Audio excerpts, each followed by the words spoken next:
G తెలుగులో ప్రసారమవుతున్న super serial 'నిండు నూరేళ్ల సావాసం' అనే చెప్పొచ్చు. సో, కుటుంబ కథ నేపథ్యంలో మంచి రేటింగ్స్‌తో ప్రజాదరణతో దూసుకుపోతుందనే చెప్పొచ్చు ఈ సీరియల్.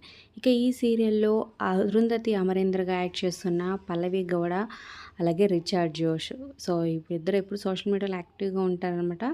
సో, పల్లవి గౌడ ఎప్పుడు యాక్టివ్‌గా ఉంటుంది. అయితే ఈ ఒక పోస్ట్ చేసిందనమాట. రిచర్డ్‌తో కలిసి డాన్స్ చేస్తూ thank you for the first ever dance reel అంటూ. సో, వీళ్ళిద్దరూ కలిసి డాన్స్ చేయడం ఇదే ఫస్ట్ టైం అనమాట. సో, మరి 'చోరీ చోరీ చుప్కే చుప్కే' అనే సాంగ్ వేస్తున్నారు. సో, ఎవరు బాగా చేశారు కింద కమెంట్స్ రూపంలో తప్పకుండా తెలియచేయండి. అలాగే ఈ సీరియల్‌లో మీ ఫేవరెట్ ఎవరు? ప్రెజెంట్ ఎపిసోడ్స్ మీ అభిప్రాయాలు కూడా కమెంట్ చేయండి. ఒక లైక్ చేసి మా ఛానల్ ఎంకరేజ్ చేయడం మర్చిపోద్దు. మరిన్ని అప్డేట్స్ కోసం సబ్స్క్రైబ్ చేసుకొని పక్కనే ఉన్న బెల్ ఐకాన్ ప్రెస్ చేసి ఆల్ అనే నోటిఫికేషన్స్పై క్లిక్ చేయండి. అలాగే డిస్క్రిప్షన్ లింక్ ఉంటుంది. లింక్ ద్వారా ఆన్లైన్ షాపింగ్ ఆఫర్ అయితే డిస్కౌంట్ వస్తుంది, చెక్ చేయండి.